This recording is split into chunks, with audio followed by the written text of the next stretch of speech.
Inilah 30 hari bersuara ala podcast Kepo Buku bersama Rani, Toto, dan Steven. Selamat mendengarkan.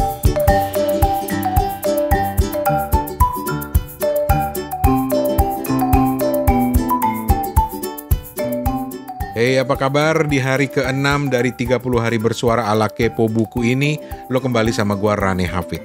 Harusnya sih Toto ini jatah hari ke-6 ini, tapi dia lagi di jalan, entah di mana, entah di negara mana juga, kayaknya lagi sibuk banget. Jadi oke, 1 jam sebelum pergantian hari gua akan coba ngejar hari ke-6 ini yang topiknya adalah putus asa. Tok, jangan-jangan karena topik ini juga, Tok, lu bingung, Tok. Enggak, deng. Selamat bertugas, Mas Toto. Kalau udah balik baru kita ikutan lagi di 30 hari bersuara. Dan sekarang gua akan coba ya.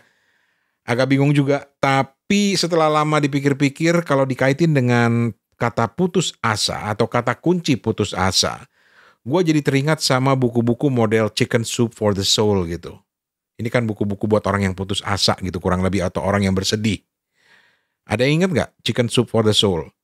Ini kayak semacam buku self-help, buku motivasi hidup dari macam-macam orang yang menulis dan bercerita dengan tujuan, dan ini gua quote dari website mereka ya, ini bukan dari kata-kata gua ya, ini gua quote dari website mereka, tujuannya adalah making the world a better place. Oke, let's sing everybody. Heal the world. Oke, sorry.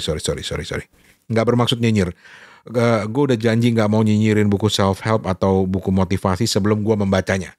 Dan karena gue belum baca Chicken Soup for the Soul ini, karena ya memang belum baca, tapi gue tahu buku ini karena emang udah terkenal banget, karena hype banget, jadi ya oke, gue nggak akan nyinyir.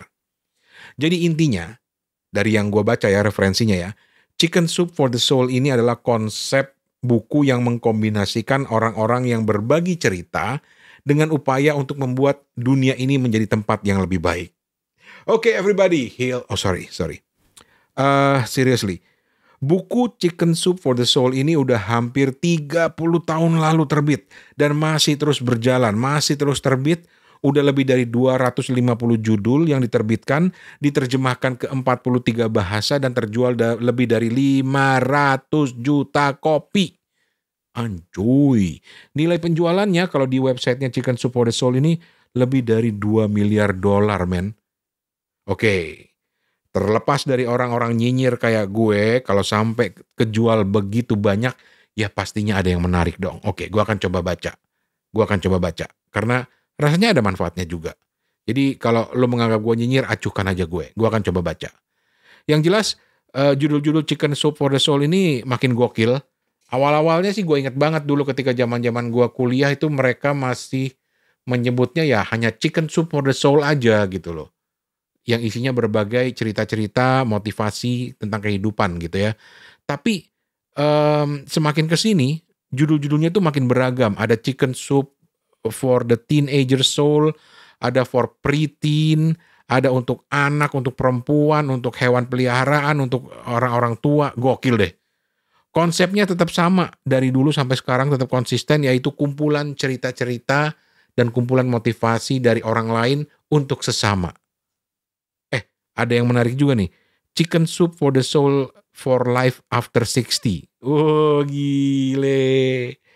Ya, gue belum 60 sih, tapi nanti gue beli deh setelah gue 60. So yeah, they must be doing something right karena ada konsumennya dan terbukti laris. Dan kalau banyak yang bertanya, dan gue dulu penasaran juga sih kenapa Chicken Soup for the Soul, kenapa Chicken Soup gitu loh. Awal-awal terbit ini bukunya gue banyak lihat kalau lagi jalan di Gramedia, gue bingung ini kenapa Chicken Soup ya. Ternyata karena chicken soup itu buat orang-orang bule itu dipercaya membawa apa ya? Ya kalau lagi flu lo makan sup ayam itu rasanya lebih enak. Tapi bukan hanya untuk kesehatan tapi juga untuk jiwa. Karena katanya mereka percaya lo makan sup ayam atau minum sup ayam gitu rasanya akan lebih nyaman lagi. Oke. Tapi sebelum gue akhiri, gue janji mau baca buku ini. Tapi sebelum gue akhiri juga, ada satu lagi buku nih yang gue jadi teringat lagi kalau terkait dengan kata-kata putus asa. Dan ini gue pikir erat juga ya hubungannya dengan tema atau kata kunci hari ini tadi, itu putus asa tadi. Judulnya La Tahzan. La Tahzan atau jangan bersedih karya Sheikh Dr. Aid Al-Qarni. Ini buku yang udah lama juga nih, kurang lebih hampir sama deh kayaknya dengan A Chicken Soup for the Soul, karena gue masih ingat dulu kalau gue ke Gramedia ini suka bersanding bukunya gitu ya, apalagi Latahzan ini jelas banget, jelas banget warnanya kuning gitu, dari jauh udah kelihatan, oh itu buku Latahzan. Jadi in a way ini buku mirip dengan Chicken Soup for the Soul. Ya mungkin bisa dibilang Chicken Soup for the Muslim Soul kali ya. Karena bukan hanya berisikan renungan-renungan reflektif seperti di Chicken Soup for the Soul, tapi buku ini lebih mengambil referensi dari Quran. Nah, intinya jadi dia ingin jadi inspirasi kepada orang-orang atau kepada pembacanya untuk tidak menyesali hidup, menentang takdir, dan seperti yang gue bilang tadi, ini bukan cuma sekedar refleksi, tapi juga ini adalah referensi dari Al-Quran. Nah, Latahzan ini buku bestseller banget di negara-negara yang ada masyarakat muslimnya. Udah dicetak lebih dari 30 bahasa, ratusan eksemplar terjual, termasuk di Indonesia. Dan gue masih inget banget sampulnya itu ya, tadi gue bilang tadi itu warnanya kuning yang moncer banget, jadi dari jauh udah kelihatan, wah itu buku Latahzan.